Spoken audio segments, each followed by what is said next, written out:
Espanha fez uma conversão forçada, muito violenta. Então, aí eles começaram a fugir da Espanha e vieram para Portugal, estabeleceram em Portugal, principalmente na região de Lisboa, né? E quando foi assim, em volta de 1512, o Manuel obrigou a conversão. Pressionado pela Espanha, pressionado pela Igreja Católica, né? Ele obrigou a conversão. Só que ele fez um acordo. Quem não quisesse se converter poderia sair de Portugal. Né? Para viver em Portugal tem que se converter. Aí o cara se convertia, pagava um imposto alto, né? Mas mantinha a maior parte dos seus bens. Aqueles que não queriam se converter, eles podiam sair de Portugal, né? E perdia boa parte dos bens. Então, muitas famílias não quiseram se converter. Aí foram ou para a Inglaterra ou para o Marrocos, mas uma boa parte deles, a pessoa mais rica, foi para a Holanda, para Amsterdã. Né? Então, essas famílias que foram para Amsterdã se mantiveram como judias, mas que também foram para a Inglaterra e também foram para o Marrocos, né? Se mantiveram como judias, mas tinham contatos com comerciantes portugueses. Cara, Duarte Coelho vem de uma família que se converteu. O nome Coelho mostra isso. Né? Um cristão novo. Então ele tem contato com parentes dele distantes, primos, tios, etc., que vivem em Amsterdã, na Holanda. Mas colocar a cultura da cana-de-açúcar na região de Pernambuco, ele precisa de capital, né? Recursos. E ele vai buscar com esses familiares dele, judeus, que vivem na Holanda. Ora, ao mesmo tempo, os comerciantes holandeses também se interessaram, financiar, a produção de cana-de-açúcar cresceu e tinha uma participação holandesa. Tá? Portugal fez vista grossa, porque eles recebiam recursos, eles pagavam, mas durante um bom tempo a Holanda teve o privilégio de comprar o açúcar brasileiro e distribuir na Europa. Né? Quem distribuiu o açúcar na Europa não eram comerciantes portugueses, eram comerciantes holandeses. Né? Então, essa produção, nós pagávamos imposto a Portugal. O açúcar saía daqui pagando imposto a Portugal. Entende? Então, para Portugal está tudo bem. Eles financiaram, estão vendendo, está ganhando dinheiro, ótimo. Portugal também comercializava uma parte do açúcar, mas a maior parte era comercializada por esses comerciantes holandeses que haviam investido no Brasil. Né? Então, isso vai levar a um problema mais à frente, porque em 1580, né, o rei de Portugal morreu, não deixou herdeiro. Na verdade, a filha dele era a única herdeira, mulher viva, né? A filha dele, a irmã dele, era casada com o rei da Espanha. E aí a Espanha requisitou o reino de Portugal. Né? Aí houve a União Ibérica, que vai de 1580 a 1640. Atravessou 3 reis de Portugal, né? Da Espanha. E então, 3 reinados da Espanha. Então, com a União Ibérica, a Espanha, que tinha problemas com a Holanda, estava em guerra com a Holanda, inclusive, dentro da Europa, né? Ela vai proibir esse comércio do açúcar que os holandeses faziam. Ora, os holandeses investiram aqui, têm investimentos aqui, né? Judeus holandeses têm parentes vivendo aqui, Pernambuco, Paraíba, né? Cristãos novos, mas que são parentes de judeus holandeses. Os holandeses compravam a maior parte do açúcar brasileiro, distribuíam esse açúcar na Europa, né? O açúcar já saía refinado daqui, vou falar sobre isso também, tá? E a Espanha vem e proíbe, não aceita mais que os holandeses façam esse comércio com o Brasil, por causa da União Ibérica.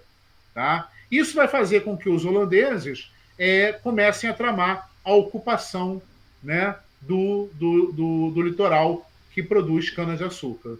Né? Então, isso é importante para a gente ver como vai dar a ocupação holandesa, que a gente vai falar sobre ela. Né? Tem aqui, está vendo esse quadro com os indígenas e os negros? Uhum. Ótimo. Aqui do lado temos um engenho, né?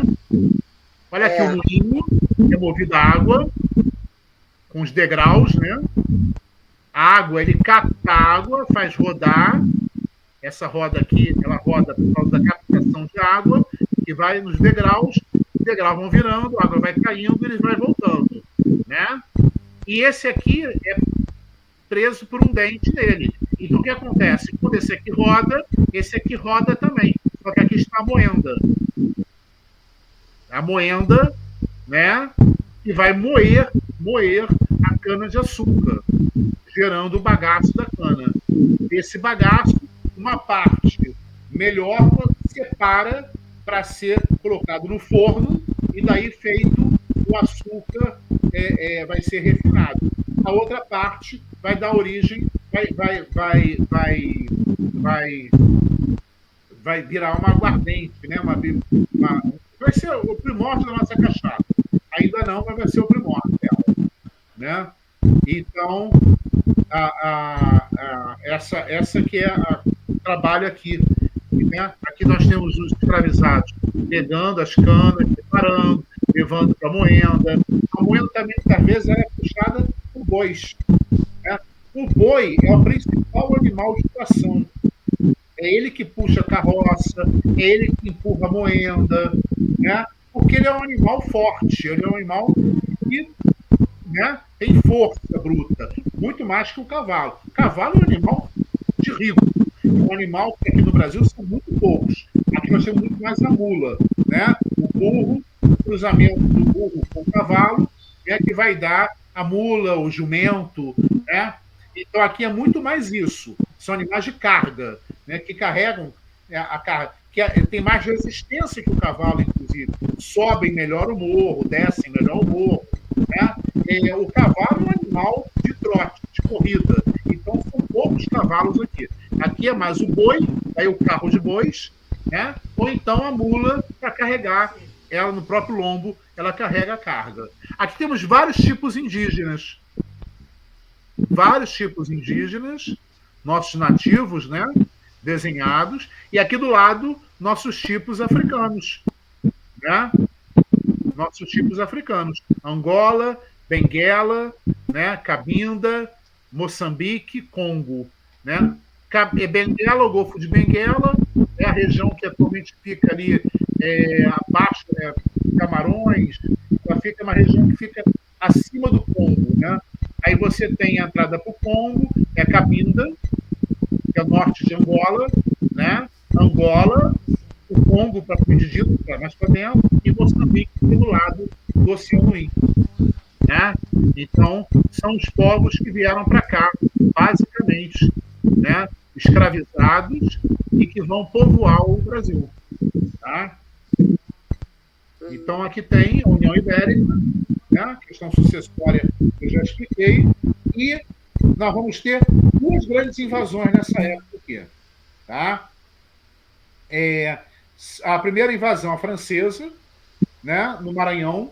Os franceses vão, inclusive, fundar uma vila lá, depois vira a cidade, São Luís, que é a capital do Maranhão até hoje. São Luís, em homenagem ao rei francês, Luís XIII. Né? E, então, os portugueses vão retomar essa vila depois, mas há um acordo entre a coroa espanhola, que dominava o Brasil, né? União Ibérica, e os franceses, eles fazem um acordo, Espanha e França fazem as pazes na Europa, então reconhece, né, ali uma pequena ocupação francesa, podem continuar ali, né? E também é o caso manter o nome da vila, em homenagem ao rei francês, São Luís, muito embora a região tivesse sido incorporada, né, à América Portuguesa, a colônia portuguesa do Brasil. Tá? Então, isso aqui, né? Outro caso também, aí vem a invasão holandesa. Primeiro tentaram invadir a capital do Brasil, Salvador, mas foram derrotados. Né? A Espanha manda uma frota para cá, para auxiliar na libertação de Salvador, mas os nossos traficantes negreiros não aceitaram, de maneira alguma, a ocupação holandesa, armaram uma outra frota também, e, junto com os espanhóis, conseguiram derrotar os franceses e botar para fora. Em menos de um ano, os franceses ocuparam ali e foram derrotados. Aí depois eles vão ocupar Pernambuco, que é a área do açúcar mesmo. Né? Essa ocupação de Pernambuco, ocupando o nortezinho de Alagoas, ocupando também Paraíba, Rio Grande do Norte, e chegando também ao Ceará. Essa ocupação vai durar 24 anos, de 1630 a 1654. Tá? Aí eles recuperam essa participação na economia açucareira. Agora, Esse período aí, os holandeses ocuparam a chamada Nova Lusitânia, né? E eles vão criar ali um governo. Tanto que vai ser nomeado para cá um príncipe holandês, em 1637, Maurício de Nassau, vem para Pernambuco, né? Ele vai se estabelecer em Recife. Recife, na realidade, era o porto de Olinda, que Olinda fica na parte alta, né? Fica na parte da serra. Recife é a parte baixa, que é a parte das ilhas, né? É a parte do litoral. Então, Recife era o porto de Olinda, mas Nassau vai se estabelecer em Recife. Vai construir palácio, o primeiro zoológico da América, o primeiro observatório astronômico da América, né? Também vai trazer para cá, né, vários pesquisadores, naturalistas, pintores, o Ecaute vem com ele, né? E também nesse período ele vai trazer também os judeus holandeses que tinham parentes distantes vivendo aqui, né? Vem para cá, vem um rabino para cá, de origem portuguesa, esse rabino, mas vivia na família de origem portuguesa, mas ele vivia na Holanda, né? Ele vem para cá e vai fazer uma conversão de várias famílias de cristãos novos que viviam aqui no Brasil, elas voltam a praticar o judaísmo, né? Voltam a ser judeus, né? Vão trazer também para cá pastores calvinistas holandeses. Então, esses pastores, inclusive calvinistas, pastores não, pregadores calvinistas, né? Calvinismo não tem pastor, calvinismo não tem hierarquia eclesiástica, né? Não tem isso. Eles são pregadores, né? Eles vão converter, inclusive, algumas tribos indígenas, né? Da região do Rio Grande do Norte, né? Da região da Paraíba. Eles vão converter essas tribos, né? Ao calvinismo, é uma coisa interessante. Essas tribos vão acompanhar os holandeses, vão fazer guerra contra os portugueses, né? Então, essa questão importante para a gente ver, né, como se dá essa ocupação. Então, de 1637 a 44, foi o auge da ocupação holandesa. Muitos proprietários de terra, portugueses, brasileiros, aderiram aos holandeses. Né? Passaram a pagar impostos para eles, passaram a obedecer suas leis, né? Os que não aderiram foram para o interior, fugiram ou para a Bahia, né? Para a região da Bahia de Todos os Santos, não tinha um governo geral ainda, ou foram bem para o interior, né? Porque o litoral era todo dominado pelos holandeses, do Ceará até Alagoas, né? Então você tem aí essa adesão de famílias, né, de proprietários de terra, que os holandeses, ao virem para cá, fizeram várias coisas. Primeiro, eles diminuíram os impostos que a coroa espanhola cobrava, né? A coroa espanhola passou a cobrar impostos muito altos, né, sobre os colonos brasileiros. Eles diminuíram esses impostos. Eles perdoaram algumas dívidas também que esses colonos tinham com bancos holandeses. Eles emprestaram mais dinheiro.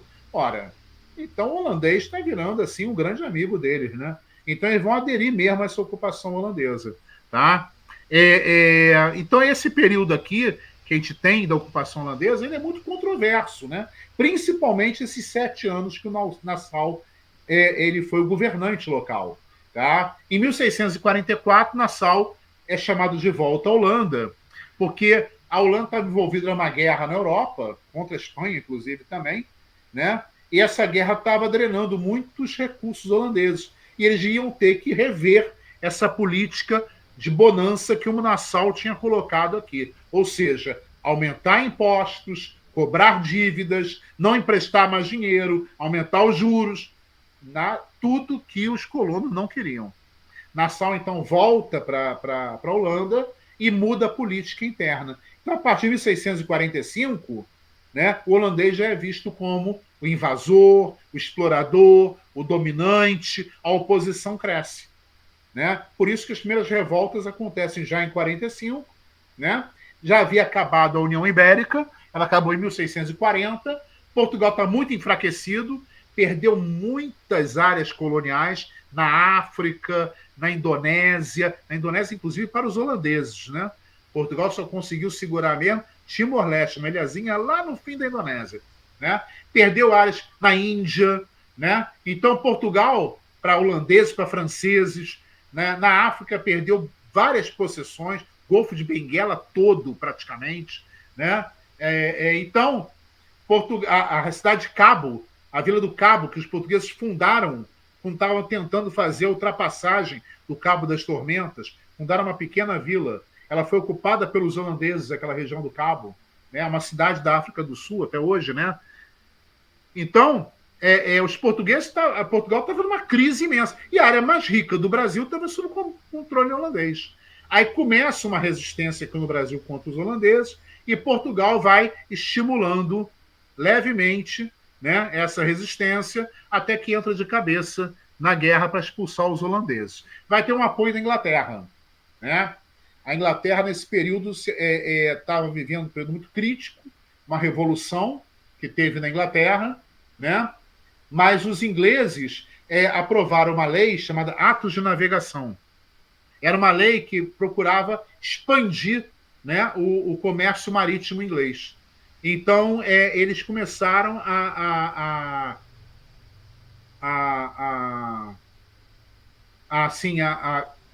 apoiar as pretensões portuguesas, porque os holandeses, naquele momento, 1650, por aí, 1600, os atos de navegação são dessa época, 52, se não me engano, naquele momento, a Holanda era o principal rival marítimo da Inglaterra. Né? Então, os ingleses começam a apoiar as pretensões portuguesas também. Vão ajudar também um pouco os portugueses. Mas quem expulsa mesmo os holandeses daqui são os brasileiros.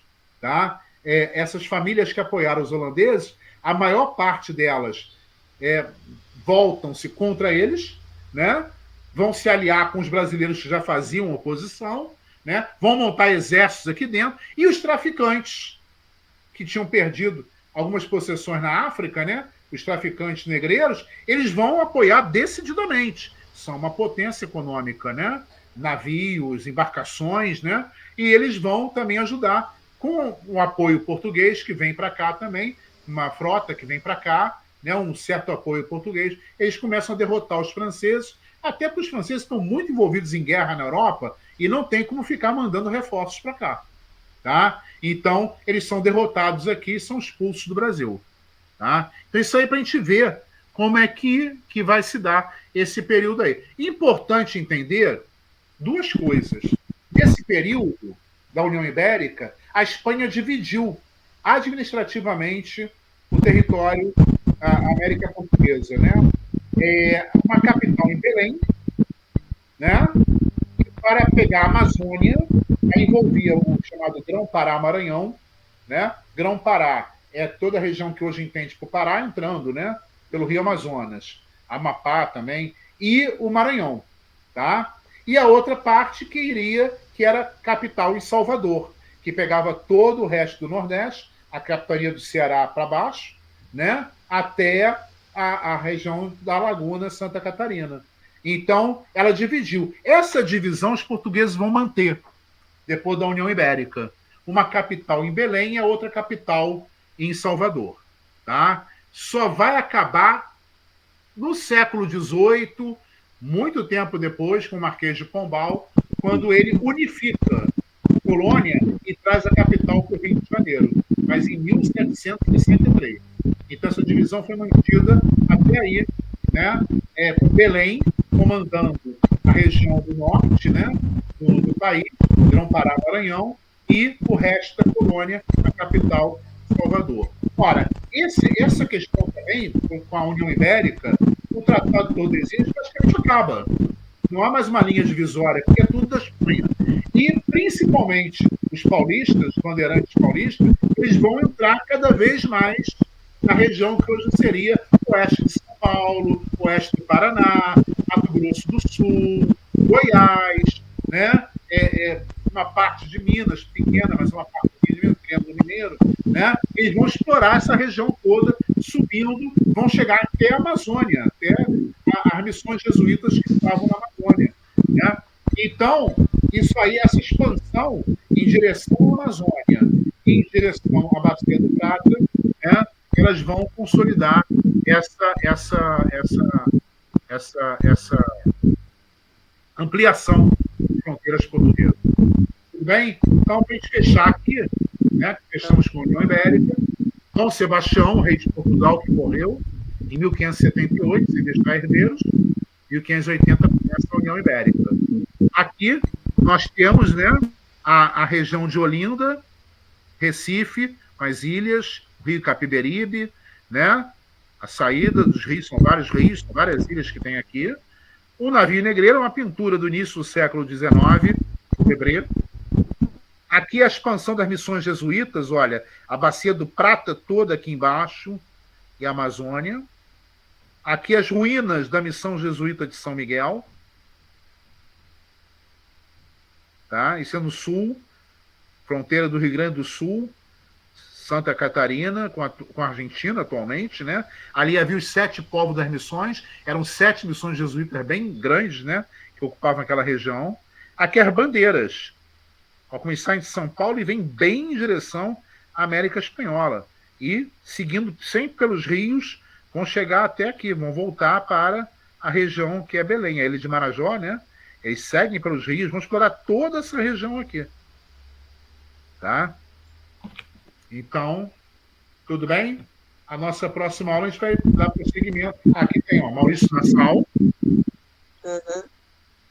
Aqui é a ocupação holandesa do Nordeste, né? Do Ceará até o norte de Alagoas. Aqui, Recife, Olinda. Aqui é uma sinagoga que foi recuperada recentemente. Recife, né? Uhum. Que os holandeses criaram e vieram para cá. É a primeira sinagoga das Américas, tá? Uhum. Modernização de Recife aqui, ó. O Nassau, ele vai construir palácios, fazer pontes, canais, né? Recife vira uma cidade, não era. Recife era um pouco. Os indígenas que o Recalque vai desenhar, e aqui é um quadro mostrando a guerra de brasileiros contra holandeses. As tropas brasileiras tinham um regimento indígena, um regimento de negros e um regimento, né, formado pelos proprietários de terra de brancos. Eram 3 regimentos que atuavam. Né? Aqui embaixo estão os indígenas e os negros aqui embaixo. Uhum. Tá bom? Então, próximo aula a gente vai pegar isso aqui. A partir daqui até o final da colônia. Passamos Tá um bom. pouquinho. Tem aula agora aí? Tem. O pessoal já entrou? Vou Era sair. 9. Era 9. É 9h10, né? Uhum. Tá. Então, desculpa, gente. Vem aí. Tá Tá? bom. Valeu. Obrigada. Obrigado, Vanessa. Tá? Até logo, Jamil. Vê lá outra aula. Está lá começando já. Até Tá bom. logo. Boa noite. Tudo bem, Vanessa?